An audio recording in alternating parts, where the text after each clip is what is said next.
Hello বন্ধুরা, দেখো আজকে আমি চিতল মাছের মইটা তোমাদের সাথে শেয়ার করব। তোমরা প্রথম থেকে শেষ অবধি ভিডিওটা দেখতে থাকো। দেখো কত বড় একটা চিতল মাছ আনা হয়েছে। এবার এটাকে কাটবো, কেটে মইটা বানাবো। তোমরা দেখতে থাকো ভিডিওটা। মাছটাকে আমি দেখো এইভাবে কেটে নিয়েছি। এবার মাছটাকে এরকম চামচ দিয়ে কুড়িয়ে কুড়িয়ে নিতে হবে, কাঁটাগুলো বের করে নিতে হবে, দিয়ে মাছটা থাকবে সেই রকম নিতে হবে। শুধু মাছ এইভাবে নিতে হবে, মাছ কাঁটা এতে থাকবে না।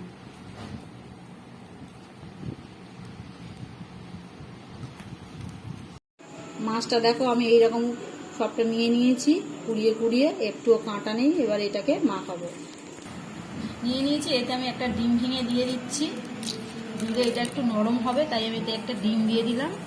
তোমরা চাইলে আলুও দিতে পারো, আমি এতে ডিম দিচ্ছি। এতে স্বাদ মতো নুন দিয়ে দিলাম, 1 চামচ লঙ্কার গুঁড়ো দিয়ে দিলাম, সামান্য একটু হলুদের গুঁড়ো দিয়ে দিলাম, 1 চামচ 1/2 চামচ মতো আদা বাটা দিয়ে দিলাম, আর 1/2 চামচ মতো রসুন বাটা দিয়ে দিলাম।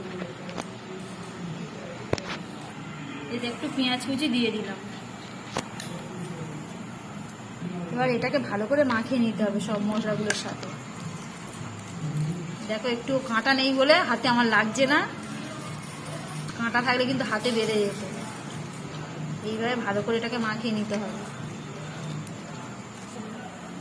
মাছটা আমি মেখে নিয়েছি দেখো। এবারে আমি মইটার আকারে বলবো, এই যে হাতের মধ্যে দিয়ে দিলাম, এইরকম করে হাতে একটু তেল লাগিয়ে নিয়েছি, নিয়ে এইভাবে আমি এইভাবে করে নেবো প্রত্যেকটা।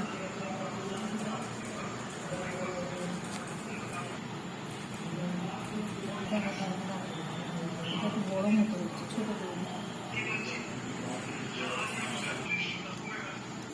মুইঠাগুলো দেখো আমি তৈরি করে নিয়েছি। এবারে একটা এর মধ্যে আমি জল দিয়ে দিয়েছি, জলটা উষ্ণ গরম হয়ে গেছে, খুব গরম করব না। এতে আমি একটা লেবু পাতা দিয়ে দিচ্ছি। তোমরা চাইলে এটা দিতেও পারো, নাও দিতে পারো, আমি এটা দিলাম। এবারে মুইঠাগুলোকে এর মধ্যে দিয়ে দেবো। দেখো জায়গাটা আমার ছোট ছিল বলে আমি ওটা সরিয়ে নিয়ে একটা বড় জায়গায় দিয়ে দিয়েছি, তাতে দিতে মুইঠাগুলো সুবিধা হবে। এবারে একে একে আমি মুইঠাগুলোকে জলের মধ্যে দিয়ে দিচ্ছি।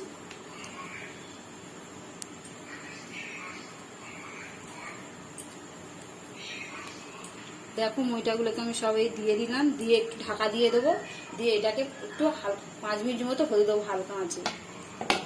দেখো আবার 5 মিনিট হয়ে গেছে। এবার এটাকে খুলছি। এই যে এইরকম হয়েছে দেখতে। এই যে আমি মইটাগুলোকে আবার তুলে নেব। এই যে এইরকম একটা একটা করে আমি তুলে নেব প্লেটে।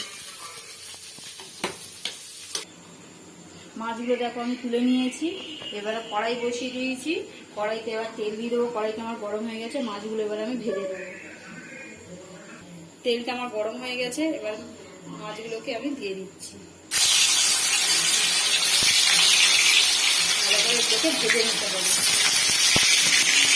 এখন এবারে আরেকটি উল্টে দিচ্ছি মাছগুলোকে। দেখতে এইরকম হচ্ছে, কত সুন্দর দেখতেও লাগবে। মাছগুলো আমার ভাজা হয়ে গেছে, এইরকম লাল লাল করে ভেজে নিয়েছি। এবারে আমি এগুলোকে তুলে নেব।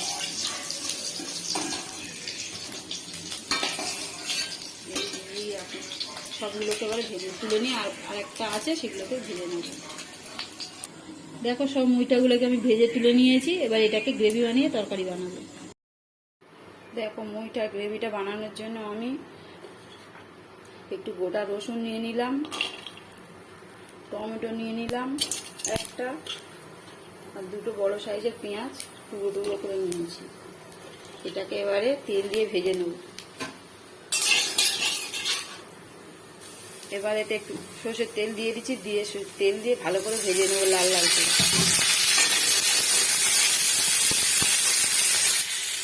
দেখো ভাজা হয়ে গেছে লাল লাল করে। এবার এটাকে তুলে পেস্ট করে নেব। কড়াইতে আবার সর্ষের তেল দিয়ে দিলাম, এর মধ্যে 2টো শুকনো লঙ্কা আর একটু জিরে দিয়ে দিলাম ফোড়নে।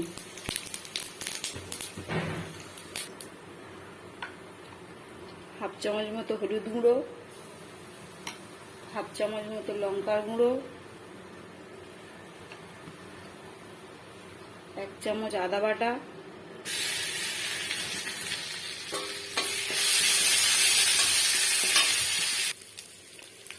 এতে 2 চামচ ধনের গুঁড়ো দিয়ে দিলাম,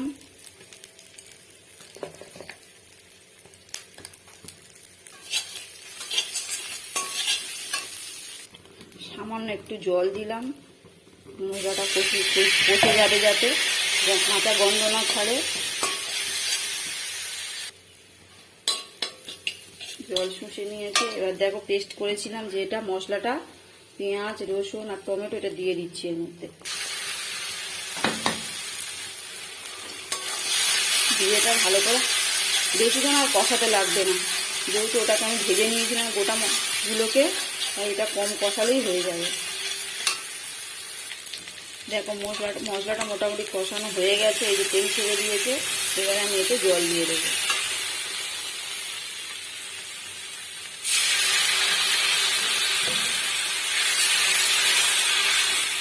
দেবো গ্রেভির মধ্যে।